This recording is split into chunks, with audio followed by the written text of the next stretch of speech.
2025년 12월 6일, 곧 차기 연준 의장이 지명될 예정입니다. 저희가 오늘 당신과 함께 분석해볼 자료는 바로 이 지명전을 다룬 기사인데요. 현재 유력한 두 후보를 아주 집중적으로 비교하고 있더라고요. 이번 분석의 핵심 질문은 결국 이거라고 할 수 있겠습니다. 세계 경제 대통령이라 불리는 연준 의장, 과연 정치적 인물이어야 할까? 아니면 데이터에 충실한 기술 관료여야 할까?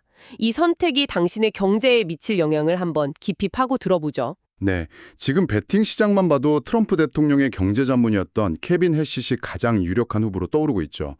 트럼프 대통령이 더 빠른 금리 인하를 원한다는 건 공공연한 사실이고요. 연준을 향한 압박 수위도 점점 높아지는 그런 상황입니다. 케빈 해시, 트럼프 행정부 1기 출신이죠. 그런데 자료를 보니까 이분의 과거 예측 기록이 정말 흥미롭더라고요. 예를 들어서 닷컴 버블이 한창이던 1999년에 다우지수가 거의 4배 오를 거라는 예측이 있었어요.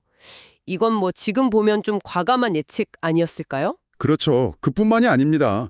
2017년에 법인세 인하가 가계소득을 연 4,000달러나 올려줄 거라는 예측도 있었고 2020년에는 코로나19 사망자가 곧 0에 가까워질 거라는 모델을 발표해서 큰 논란이 되기도 했고요. 잠깐만요. 코로나 사망자 예측이요? 그건 경제 예측이라기보다는 공중보건 영역에 더 가까운데 기사에서는 이런 예측들을 대체 어떻게 평가하고 있나요? 바로 그 지점이 핵심입니다. 자료는 해시시 경제를 몰라서 틀렸다는 그런 차원의 문제가 아니라고 지적해요. 그보다는 과연 이 사람이 정치적 목적을 위해서 의도적으로 낙관적인 예측을 내놓는 인물은 아닌가. 바로 이 근본적인 질문을 던지는 거죠. 그러니까 인플레이션을 잡는 것보다 대통령을 만족시키는 걸 우선할 수도 있다는 그 위험성. 맞습니다. 그 위험성을 알고도 과연 신경을 쓸 것인가 하는 겁니다. 알겠습니다. 햇짓은 정치적 색채가 짙고 예측 기록에 물음표가 붙는 인물이군요. 그렇다면 이 기사에서 대안으로 제시하는 그 기술 관료 타입의 인물은 누군가요? 바로 크리스 월러 현 연준 이사입니다. 이분은 2009년부터 연준 시스템 안에서 쭉 일해온 말 그대로 통화정책 전문가예요.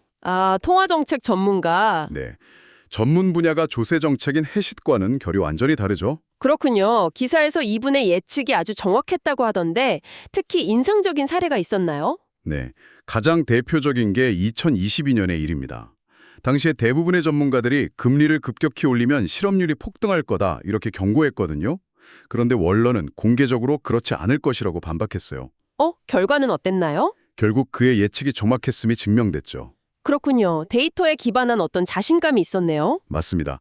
그리고 그의 판단은 장기적으로도 일관성이 있어요. 경제가 어려웠던 2010년대에는 금리 인하를 주장하는 소위 비둘기파적인 모습을 보였고요.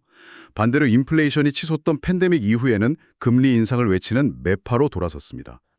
그러니까 그의 결정이 정치적 성향이 아니라 순전히 경제 데이터에 따라 움직인다는 강력한 증거군요. 바로 그거죠. 그렇군요. 결국 당신 앞에는 정치적 충성심을 보이는 인물과 데이터로 실력을 입증한 기술 관료만은 두 가지 선택지가 놓인 셈이네요. 기사는 명백히 월러의 손을 들어주는 것 같고요. 맞습니다. 그런데 기사는 여기서 한 걸음 더 나아가서 아주 흥미로운 주장을 펼쳐요. 어떤 주장이죠? 언뜻 보면 트럼프 대통령 입장에서는 자기 말을 잘 들을 햇이 좋아 보이잖아요. 그런데 역설적으로 월러 같은 기술 관료를 임명하는 게 정치적으로 더 이득일 수 있다는 겁니다. 그건 왜 그런가요? 상당히 의외의 관점이네요. 지금 가장 큰 정치적 문제가 바로 높은 물가잖아요. 그런데 섣부른 금리 인하는 인플레이션을 다시 자극해서 오히려 역효과를 낳을 수 있습니다. 또 중앙은행의 독립성이 흔들린다는 신호를 시장에 주면 투자자들이 불안해하면서 장기금리가 올라가고 결국 정부의 빚 부담도 커질 수도 있고요. 그러니까 결국 경제를 안정시키는 것이 정치적으로도 가장 현명한 길이다 이런 말이군요. 네, 바로 그겁니다. 오늘 우리는 두 후보를 통해 연준 의장이라는 자리가 어떤 덕목을 필요로 하는지 깊이 들여다봤습니다. 마지막으로 이런 질문을 던져보고 싶네요. 특정 인물의 문제를 넘어서 오늘날의 정치가 이처럼 독립적으로 설계된 기관에 가하는 이 압박은 과연 우리 사회의 미래에 대해 무엇을 말해주고 있는 걸까요?